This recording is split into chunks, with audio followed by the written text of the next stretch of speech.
así lo dejamos cerrado y vemos si empezamos ya con el anexo 2, ¿sí? Que ese nos va a llevar un poco más de tiempo y es un poco más tedioso.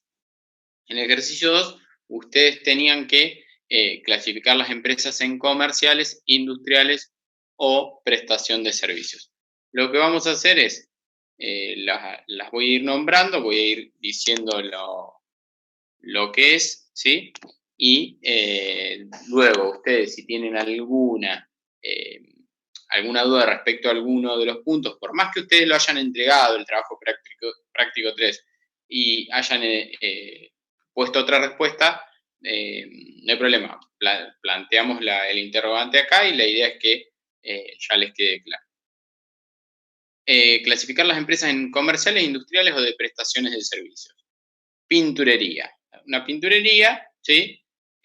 Lo que hace es compra y vende artículos de pintura, ¿sí? Pintura, pinceles, rodillos, todo lo que hace a esa actividad. Bueno, si además esta pinturería realiza el servicio de ir a pintar, ¿sí? Tiene anexo, tiene un pintor que hace el servicio, bueno, esa parte sería prestación de servicio. Pero en principio una pinturería tal cual conocemos nosotros, el local donde venden las latas, bueno, es una empresa comercial. Luego tenemos instituto odontológico, sería prestación de servicios. Fábrica de muebles, es industrial, ¿sí? Hay una adquisición de materia prima, ¿sí? De maderas, de insumos, ¿sí? De pegamento, de tornillos, de clavos, de no sé, pintura, barniz, y luego a través de un proceso productivo en el que incorporan maquinarias, ¿sí? Elementos, herramientas para poder trabajar la madera, y luego obtienen un producto distinto del insumo de la materia prima adquirida. Por eso es industrial. Kiosco sería una empresa comercial, ¿sí? El típico kiosco, ustedes van y normalmente no hay nada que es elaborado, ¿sí? No te prestan un servicio, salvo que surgió, creo que no sé si en este curso o en otro, el caso de un kiosco que además presta el servicio de cobranza, ¿sí? Los que tienen un Rapipago, un pago fácil incorporado. Bueno, en esos casos estamos hablando que tienen por un lado la parte comercial y por otro lado la prestación de servicios, en este caso servicios de cobranza. Si no, un kiosco es comercial. Estudio jurídico, prestación de servicios. Un pintor independiente, como les decía, presta un servicio. Y taller mecánico, presta un servicio. Lo mismo, aclaración. Si en este caso el taller, además de realizar el servicio de reparación, también vende repuestos, lubricantes, que suele suceder, bueno, por esta parte sería una parte comercial y otra parte de servicios. Luego teníamos el punto B, ¿sí? Que decía, enuncie qué documentos se deberían confeccionar en cada una de las siguientes situaciones. Venta al contado, ¿sí? Venta me va a indicar cuál es el comprobante. Al contado es la condición de venta, ¿sí? Pero el comprobante me lo va a marcar la operación, que en este caso es una venta, entonces factura. El 2, que es una venta a crédito, ¿sí? La operación, el comprobante que lo respalda, es una factura, ¿sí? Es una venta. A crédito significa que es una venta en cuenta corriente, es decir, que no es una venta al fiado, ¿sí? No la pagaron. 3, cobro de una suma de dinero. Los cobros, como vimos en la teoría, están respaldados por un recibo. Compromiso de realizar el pago de una deuda por escrito. Bueno, la promesa, el compromiso de pagar algo por escrito es un pagaré, ¿sí? Eso es la definición de pagaré. Realizamos un pedido al proveedor. Orden de compra o nota de pedido externa. 6, devolvemos mercadería fallada a nuestro proveedor. ¿Sí? Nosotros devolvemos mercadería y él nos va a dar una nota de crédito. ¿Con qué nota de crédito nos vamos a quedar? Nos vamos a quedar con la nota de crédito original, porque nosotros estamos devolviendo. Nos devuelven mercadería fallada. Bueno, nos devuelven mercadería y nosotros vamos a emitir una nota de crédito que va a ser en este caso la que nosotros tengamos la duplicado y la que se lleva el cliente es la original. Luego viene el 8, que es traslado de mercaderías hacia un cliente. Bueno, ¿qué documento respalda el traslado? El remito.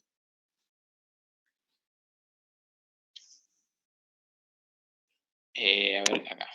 Ahí los ingresé, que van a ingresar algunos alumnos. Ahí estamos. Traslado de mercadería hacia un cliente, les dije, remito. Depósito de dinero en el banco por ventanilla. Bueno, ahí ustedes podían poner boleta de depósito, ticket de depósito, ¿sí? Que es lo que ustedes van a recibir cuando hacen el depósito por ventanilla. Cuando hagan el depósito, como dice el punto 10, depósito de dinero en el banco por cajero autoservicio, el comprobante respaldatorio va a ser el ticket de depósito, ¿sí? Ticket de depósito del cajero autoservicio. Ustedes van al cajero, así como hacen un retiro de dinero, también pueden depositar dinero o cheques. Y en ese caso van a tener como comprobante el ticket emitido por el cajero autoservicio. Luego vamos a ir al C, que tenían que enunciar las particularidades de cada tipo de cheque. Y acá vamos a interactuar un poquito, ¿sí? Y quiero que alguien me diga qué es para ustedes o para la persona que me conteste esto, es qué es para esta persona un cheque cruzado, nominativo o nominado con cláusula no a la orden. A ver, ¿qué dirían ustedes si leen eso? ¿Qué es? A ver quién se anima. Hola, profe, buenas noches a todos. Buenas noches. Lo que puse fue que este cheque cumple las particularidades de un cheque cruzado, es decir, que en el margen superior izquierdo se colocan las dos líneas paralelas que imposibilitan que este cheque pueda ser cobrado en ventanilla. Perfecto. Y que la posibilidad sea de cobrarlo por depósito o endosarlo. ¿Qué pasa? Esta es la particularidad del cheque cruzado, pero como es nominado con cláusula no a la orden, no se puede transmitir por endoso. Entonces la única posibilidad es depositarlo. Perfecto. Y solamente lo puede depositar esa persona, la que está nominada en el cheque. Claro. ¿Sí? Está perfecto cómo lo analizaste, ¿sí? Es decir, vos dijiste, no se puede cobrar en ventanilla, ¿sí? Por lo cual me quedaría solo las posibilidades de depositarlo o endosarlo. Pero si continúo con las características que dice que es nominativo con cláusula no orden, no puedo endosarlo, por lo cual lo único que puedo hacer es depositarlo. Y como es nominativo, solamente lo puedo depositar yo, o sea, el que está nominado, en su cuenta, ¿sí? Perfecto, ¿cómo hiciste el análisis? ¿Sí? Eso es lo que quería que hagan. No que expliquen que si es nominativo es porque figura la razón social o el nombre y apellido. Creo que fuiste a lo concreto, que eso es lo que me interesaba. Es que ustedes detecten que si reciben un cheque con esas características, ¿qué puedo hacer? ¿Me sirve o no me sirve? ¿Lo puedo depositar yo? ¿Sí? ¿Lo puedo endosar? No, claramente. ¿Puedo ir a la ventanilla y querer cobrarlo? No puedo. ¿Sí? Eso eran las características, las particularidades que tenía cada cheque. ¿Sí? Eso era lo que me interesaba que respondan. Y normalmente en años anteriores pongo siempre una o dos preguntas o dos puntos sobre este tema. ¿Sí? Y me interesa esto, que vayan a lo concreto, no que pongan toda la definición y que vean el sentido práctico. Luego, bueno, cheque cruzado, ya lo nombraste vos. A ver, otro que lo haya hecho, ¿qué puso el cheque cruzado? Lo hablamos recién, pero... A ver, alguien que se anime, que no sea el compañero, para ir cambiando. Profe. Hola, buenas noches.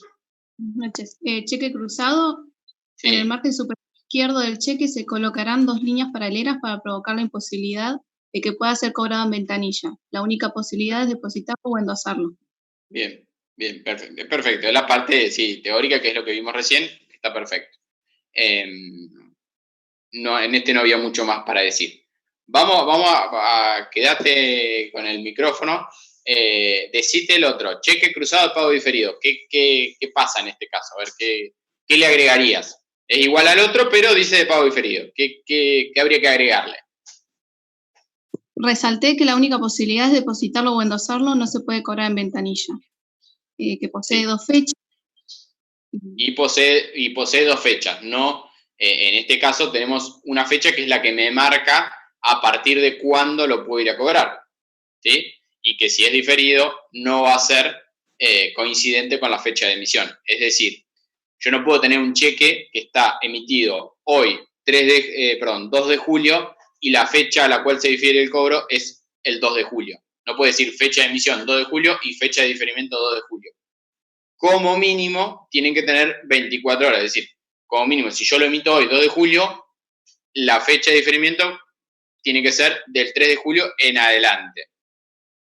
¿Cuánto es lo máximo? Son 360 días, ¿sí? Está perfecto lo que dijiste, pero les agrego esto que no recuerdo si cuando di la teoría o lo que era el apunte de cheques lo vimos. ¿Sí? Es importante esto, yo no puedo tener un cheque que tiene las 2 fechas que sean iguales, tienen que tener como mínimo un día de diferencia. Por ejemplo, como les dije, 2 y 3, ¿sí? No puedo tener 2 y 2, ¿sí? Porque eso sería un cheque de pago común. No puedo tener un cheque de pago diferido con las 2 fechas iguales. Tienen que ser diferentes. Y luego, a ver, otro compañero que me diga, a ver, qué pasa con este cheque, el cheque cruzado al portador de pago diferido. A ver qué cumple. Además de lo que hablamos del cheque cruzado de pago diferido, ¿qué pasa al ser al portador? Buenas noches, profesor. Sí, buenas noches. Al ser al portador no se colocaría el nombre ni la razón social, sino que al ser al portador lo puede llegar a cobrar cualquiera. Claro, exacto, el portador, o sea, el portador, el que posee, el que tenga el cheque en su poder, va y lo puede cobrar. En este caso, como es cruzado, lo tiene que depositar o endosar. O endosar, sí, es lo que puse. Perfecto, muy bien. Bueno, y ahora el último punto, ¿sí? El D, decía que tenían que enunciar con sus palabras qué era el clearing bancario. Yo no recuerdo si lo hablamos en este curso, qué era el clearing bancario, pero me interesaría ver qué pusieron ustedes, si lo buscaron, si lo googlearon, a ver qué definiciones tenían, o qué sacaron en concreto, qué creen ustedes que es el clearing bancario. A ver, alguien que se anime. Son las operaciones que se realizan en el banco, o sea, a través del banco, todos los movimientos, a ver cómo lo explico, todos los movimientos como informes de riesgo, todos los movimientos que se hacen de banco en banco, o sea, no sé cómo me gusta lo que estás haciendo, o sea, con tus palabras estás buscándole y viene por ahí, está bien encaminado. A ver, yo les doy con mi definición armada, ¿sí? Y vas a ver que tiene un poco de lo que estás diciendo. Yo digo que el clearing bancario es el proceso que se produce desde el momento en que se deposita un cheque hasta su efectiva acreditación. Entonces, es un proceso que sucede ahí entre que lo deposito, yo voy y lo deposito, y hasta que su efectiva acreditación en la cuenta, es decir, a partir de cuándo dispongo de esos fondos. En ese proceso, ¿qué pasa? Como dijiste vos, son movimientos internos entre los bancos, entre los distintos bancos, o distintas cuentas del mismo banco puede ser, en los cuales analizan esto que dijiste vos, el riesgo, ¿sí? Intercambian entre los bancos las distintas posiciones, deudoras y acreedoras. Yo les creo que si lo hice en este curso o en otro, les aclaré que lo que pasaba era que vamos a suponer que yo tengo cuenta en el Banco Provincia y recibí de un cliente un cheque del Banco Nación. ¿Sí? Bueno, entonces, ¿qué hago? O del Banco Provincia también, pero de un cliente. Bueno, tengo esos cheques y voy y los deposito en mi cuenta del Banco Provincia. ¿Qué va a pasar? cuando el Banco Provincia los recibe, ¿sí? Van a tardar, normalmente, el proceso normal dura 48 horas, en algunos casos puede durar 24, pero la mayoría de las veces es 48 horas, hasta que se acredite. El Banco Provincia, va a agarrar y va a constatar que ese cheque, ¿sí? Que haya sido emitido por un cliente del Banco Nación, va a constatar de que tenga saldo, como consultándolo con el Banco Nación, ¿sí? Y en ese caso lo abonará o no. Lo controlará si tendrá defectos formales o no, controlará si no tiene alguna denuncia de no pagarlo, porque puede pasar que ese cheque sea robado. Si ese cheque es robado, la persona que perdió ese cheque o que se lo robaron puede hacer una denuncia de extravío. Y al hacer la denuncia de extravío, lo que hace es genera una orden o un oficio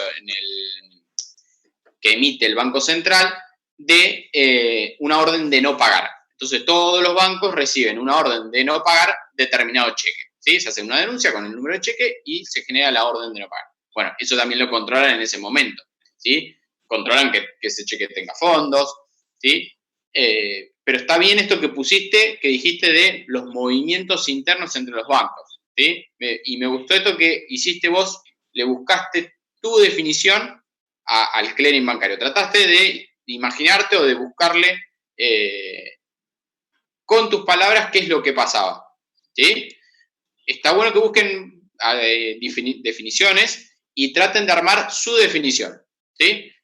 O con esta definición que yo les doy, que traten de recordar qué son las palabras claves de la definición. En este caso yo digo es un proceso, ¿sí? Un proceso o un procedimiento que sucede en dos partes, desde que se deposita hasta que se acredita. Y ahí, en el medio de todo eso, pasan estos movimientos internos entre los bancos. ¿Sí? Entonces, perdón, profe. Sí. ¿Demora hasta 48 o 48 a 72? ¿Por qué me quedó la duda? 24, 48 y podría llegar a ser 72. Hoy creo que 72 okay. No, ya creo que no hay casos de 72. No, ok. Pero bueno, en su momento había. Gracias. Por eso les debo haber, si en la definición les debo haber puesto 72 seguro. O les debo haber dicho 72 horas. Pero la mayoría... Creo que el año pasado. Bueno, puede ser el año pasado. 24, 48, 48 horas es la regla general. 24 horas puede ser en el caso de que sean del mismo banco, de la misma plaza, es decir, la misma sucursal, puede llegar a pasar, ¿sí? En algunos casos que te los acrediten a las 24. Y si no, el normal es a las 48. Y antes sucedía que si eran de distintas provincias, distintos bancos que no operaban en la misma plaza, podía ser que era hasta plaza, no de plaza, la plaza que conocemos, donde hay árboles, mismos, en realidad es jurisdicción. En esos casos podía durar hasta 72 horas. Hoy creo que ya no queda ningún banco que opere con clearing de 72 horas. ¿Sí? Así que dejen 24 o 48 horas. Ahora, el resto, ¿sí? Avanzamos esta parte. El resto, ¿tuvo alguna duda respecto a esto que vimos hoy? Si no tienen dudas respecto a lo que vimos ahora, del punto 2, si no tienen dudas, lo dejamos por terminado. Si quieren, repasamos algún punto que hayan quedado con dudas del punto 1 del práctico 3, ¿sí? Tenía algunos correos, o no me acuerdo si en el foro me consultaron, que había algunos puntos que no le habían quedado claro o no lo habían podido escuchar porque se habían conectado de forma tardía o se les conectó a internet. No sé si alguien me quiere preguntar sobre un punto en particular.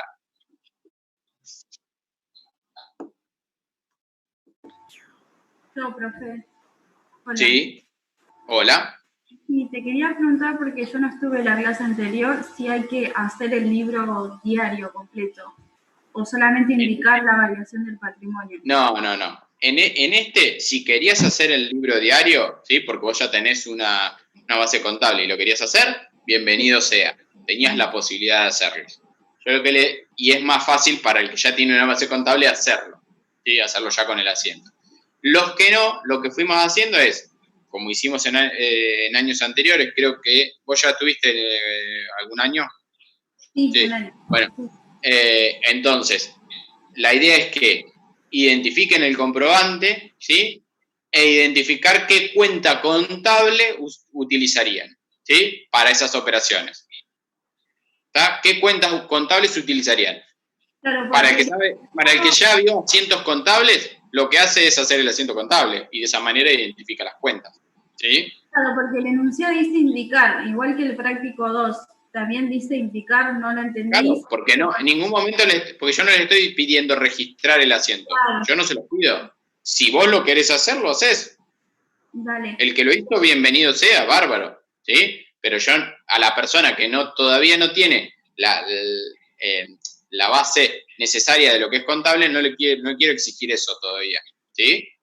Estamos en un contexto especial, que en otro momento, en otro contexto, ya hubiéramos hecho los asientos, ya hubiéramos estado por otro práctico, ya hubiéramos estado con IVA, seguramente, pero bueno, este contexto nos ha parado de otra forma. La realidad es que son conceptos muy técnicos y el que no tiene base contable seguramente le está costando un poco más, y la distancia o esta virtualidad no les va a favorecer, y por eso quiero que vayamos de a pasos, vayamos con los prácticos, lo vayamos haciendo. La idea es que los hagan, que los suban, no importa si hay errores, la idea es que los podamos corregir, los podamos comentar, podamos consultar, ¿sí? Y podamos avanzar sobre base firme, que cuando llegue el momento de la presencialidad, que lo vamos a tener en algún momento, esto tiene que terminar, tiene que tener algún momento un fin, y cuando vayamos a la presencialidad, que lo que hayamos visto haya quedado claro, ¿sí? Que quede claro, que tengamos los conceptos claros para poder continuar tranquilamente. El resto, ¿tienen algunas dudas puntuales de este trabajo práctico? Hola, profe, buenas noches. Buenas noches. Yo en el punto 1 pude poner lo que es el comprobante que la respalda, pero la otra parte no me salió, no lo terminé de entender. El comprobante. ¿No entendiste lo de las cuentas? Claro. El punto 1 de todo el práctico. Sí, el comprobante que lo respalda lo pude hacer sin dificultad, el resto se me complicó.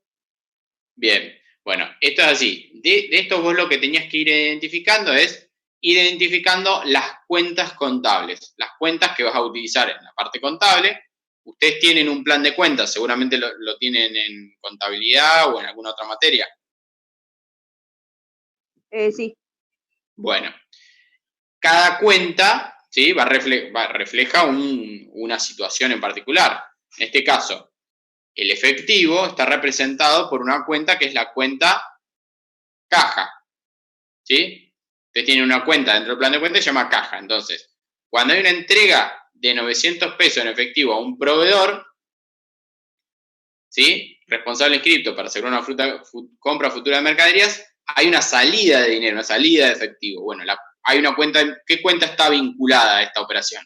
La cuenta caja está vinculada, porque hay efectivo, hay movimiento de efectivo, ¿sí? Sí. Y por otro lado, ¿qué sucede? Yo le estoy entregando dinero a mi proveedor. Mi proveedor, ¿sí? Es la persona que me provee a mí de materia prima o de mercadería para revender. Ese es mi proveedor. No confundir con la cuenta proveedores, que la cuenta proveedores es el saldo adeudado a mis proveedores. Entonces, yo acá en este caso, en el punto 1 del práctico 3, yo le estoy anticipando dinero para una futura compra. Entonces, como yo le estoy anticipando dinero para una futura compra, eso hay una cuenta específica, una cuenta contable, que se denomina anticipo a proveedores, ¿sí? Que lo que me representa es ese derecho que yo tengo a que mi proveedor me devuelva el dinero o que me dé mercaderías, ¿sí? Entonces, lo que tenías que identificar era que la cuenta que íbamos a usar para después hacer el asiento es la cuenta caja, y por otro lado esta cuenta de anticipo a proveedores. A ver, el que por ahí no tuvo base contable, lo que iba a decir, bueno, vio la palabra proveedor y va a decir proveedores, ¿sí? Pero bueno, lo importante es que vayan leyendo los enunciados e ir identificando cuentas contables. ¿Sí? Ese era el objetivo del punto del trabajo práctico 3, identificando las cuentas. El comprobante habías puesto seguramente recibo. En el punto 2 dice depósito de 3.000 en efectivo en Banco Galicia cuenta corriente. Ahí pueden haber puesto boleta de depósito, ticket de depósito, ¿sí? Nota de crédito bancario pueden haber puesto como comprobante. ¿Y qué tenían que poner de cuentas contables vinculadas? Iban a poner la cuenta Banco Galicia cuenta corriente, ¿sí? Ustedes tienen en el plan de cuentas la cuenta Banco cuenta corriente. Y como estoy depositando efectivo, la otra cuenta que sale el efectivo. Entonces, la cuenta caja. Las dos cuentas son banco y caja. Esas son las cuentas que están vinculadas a ese punto. Lo importante es que las nombren las cuentas. Eso era lo que yo quería que pongan. Además del comprobante. ¿Sí? Ese era el objetivo de este práctico. Bueno, así el resto de los puntos. Si no lo pudiste hacer, o sea, podés volver a... Si ya lo cargaste el práctico, lo podés volver a cargarse. En el caso que alguno lo quiera volver a cargar, lo pueden volver a cargar. Y si no lo cargaste, bueno, fíjate de corregir esto, ¿sí? con estas cuentas. Agarrate el plan de cuentas, tener el plan de cuentas para vos o para el resto que hayan tenido alguna dificultad.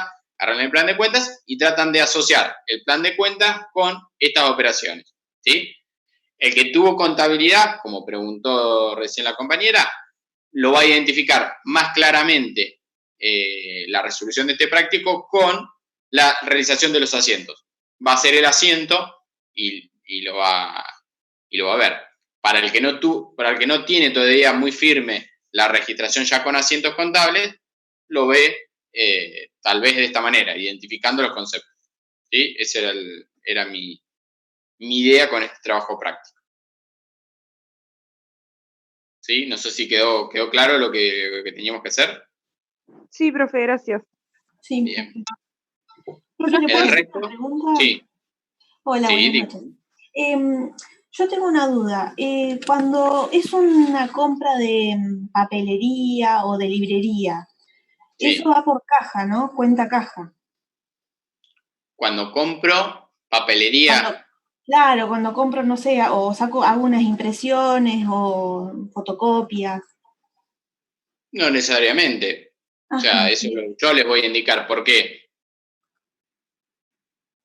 Yo les voy a poner, yo compro, no sé, artículos de librería, bueno, ustedes van a identificar una cuenta que es papelería y útiles o gastos bien. de librería, un resultado negativo, y por otro lado les voy a decir cómo se pagó. Es decir, si se pagó, ¿cómo se pagó? Le entregué con un cheque, con efectivo, entonces va a depender. Si es con cheque, lo voy a depositar si es un cheque tercero. Si es un cheque propio, banco. Si es de pago común, si es de pago diferido, cheque diferidos a pagar. Bien. Si es que le pago, no sé, con transferencia, es banco. Si le pago con tarjeta, ¿sí? Con la tarjeta de débito, bueno, va a ser banco también. ¿Sí? Va a haber distintas formas y puedo quedar debiéndolo. Tengo un proveedor, compro, no sé, 25 carpetas, 50 resma y clips y no sé, etcétera, de librería. Y puede ser que sea mi proveedor y bueno, le pague a los 30 días o tenga cuenta corriente en ese lugar, entonces pueda, no necesariamente se pague en efectivo. ¿Sí? Bien, y una pregunta, ¿eso modifica el patrimonio neto? Exacto, porque es un resultado negativo. Perfecto. ¿Sí? De la única forma, pero ya es meternos mucho en la contabilidad, de la única forma que no sería una operación que modifique el patrimonio neto es si consideramos que toda esa papelería, ¿sí? Nosotros compramos la papelería para usar durante 10 años. Bueno, en este caso estamos comprando no estamos consumiendo todo en este periodo, lo vamos a consumir a lo largo de 10 ejercicios, entonces no todo es resultado negativo, una parte es activo, es un bien que lo tengo. Claro, ¿sí? Ahí está, bien. Pero sería el único caso, si no, la mayoría de las veces papelería va a ser resultado negativo. Es muy raro que la gente compre para tener durante mucho tiempo papelería. Para el periodo de un año sí, pero no más que eso. Bien, ¿Sí? listo. Bien, gracias, profe. No, por favor. ¿Alguna otra duda? Hola, profe. Yo Sí. tengo dudas con respecto a cómo registrar las notas de débito y las notas de crédito. Por ejemplo, No mismo registración, pero lo vemos. A ver, ¿qué pregunta sería? A ver. por ejemplo, el ¿Qué nota de ejercicio crédito? de crédito, Sí, el ¿cuál punto, nota de crédito? el punto 1.12 dice, se otorga una rebaja al cliente de la operación 7 por pago al contado. Bueno, ¿Cómo justo lo ese es uno especial, porque en este caso es por pago al contado, entonces hay un descuento, ¿sí? Cedido, ¿sí? Yo le estoy haciendo un descuento sería por pronto pago o un descuento financiero. Cuando es un descuento, en este caso, financiero, ¿sí? Lo que voy a hacer es registrar como descuentos cedidos, ¿sí? Y como en este caso el cliente de la operación 7 ya me lo pagó, creo que a ver si era ese, sí, ya me lo pagó, se le va a generar un anticipo, ¿sí? Un anticipo de cliente, le queda saldo a favor. ¿Está? Sí, No sé si tenés algún otro punto con nota de crédito. A ver, sí, hay otro, el 6. el 6. A ver, el 6. Bueno, en este caso justo es particular, porque acá es por volumen de compra, entonces es una bonificación. Las bonificaciones no se registran, entonces lo que hacemos es disminuir, ¿sí? El valor del ingreso por ventas. Entonces, yo en el punto 3 lo que hice fue una venta de mercaderías por una suma de 10.000 pesos. Entonces yo acredité, cuando registro contablemente, acredito la cuenta ventas, bueno, en este caso la voy a tener que debitar por el valor de la bonificación y acredito, si me lo abonaron, la cuenta anticipo de clientes, en este caso quedó en cuenta corriente, no, ya me lo pagaron, me entregaron un pagaré. En ese caso, lo que hacemos es generar el anticipo de cliente, ¿sí? Porque ya tomó como que me pagaron, me entregaron un pagaré en el punto 4. Entonces, disminuyo ventas en ese caso porque es bonificación. Las bonificaciones, si ustedes en contabilidad seguramente ya vieron, que no se registran, ¿sí? Distinto es una disminución cuando es un descuento por pronto pago, que no tiene nada que ver con el volumen de compra, ¿sí? Es una disminución en el valor de la venta. Es distinto. Una cuestión es comercial o tiene que ver con la operación de venta y la otra tiene que ver con la condición de pago, ¿sí? Entonces, por eso son diferentes sus registraciones. Pero eso, bueno, ya lo deben haber visto en contabilidad y no me quiero meter. Igual la idea no era, a ver, los que lo registraron, bárbaro, bienvenido sea, pero es como les decía, no era el objetivo. El objetivo era identificar las cuentas e ir un pasito más atrás, ¿sí? Los que lo pudieron hacer, bárbaro. No sé si quedó alguna duda más respecto a si no, mi idea es que, bueno, como les comenté en el campus, es que suban al apartado de tareas de los prácticos 2 y 3, para que quede las tareas que hemos ido haciendo, y además, ¿sí? Después yo los tengo que calificar, lo voy a hacer. Vamos a hacer la lectura del anexo 2 de la resolución 1415. ¿Sí? Ustedes lo tienen en el campus, ¿sí? Mi idea es explicarle un poquito qué es lo que tienen que leer de esto y lo vamos a comentar seguramente en el próximo encuentro. No creo que hoy lo sigamos. Si ustedes abren el anexo 2 de la resolución 1415, les habla que de los datos que deben contener los comprobantes clase A, B, C o E. Clase A, B o C son los códigos de emisión. ¿Sí? ¿Recuerdan una clase o un apunte que yo les subí sobre los códigos de emisión de los comprobantes? Factura A, factura B, factura C, factura E, no lo nombramos. ¿Por qué? Porque son facturas de exportación. Y no lo vamos a ver en este curso. Prefiero que sepamos bien A, B y C, que es la generalidad. Este anexo surge de una resolución, que es la 1415, que es la base de la normativa de facturación en la República Argentina. ¿Sí? Si yo tengo que analizar la normativa respecto a un comprobante, tengo que ir a la resolución 1415 de AFIP, ¿sí? La Administración Federal de Ingresos Públicos. Esta resolución, que es extensa y que nombra todos los comprobantes, si quieren la pueden buscar, la van a tener en Infolec, la van a tener, buscan en la página de AFIP, en la biblioteca legal, la pueden googlear, lo van a encontrar, es muy larga y excede lo que tenemos que ver en este curso. Pero es la fuente que ustedes tendrían que recurrir ante un planteo o ante alguna duda respecto a los comprobantes. Lo que me interesa es el anexo 2, que habla de qué datos deben contener los comprobantes, ya sea del emisor, del propio comprobante, del receptor y del tratamiento a otorgar al impuesto al valor agregado, que es fundamental, ¿sí? Así que esto es lo importante que tienen en este anexo. Es un resumen, vamos a decir, en realidad es el anexo completo, pero es una parte interesante para analizar lo que nos interesa de los documentos.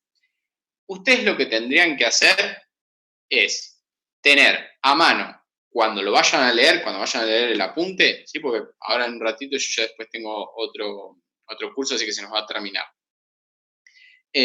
Lo que van a hacer es analizar el anexo y van a ver también el modelo de documentos que yo les subí. Ustedes tienen documentos comerciales, ¿sí? Factura A, factura B, factura C.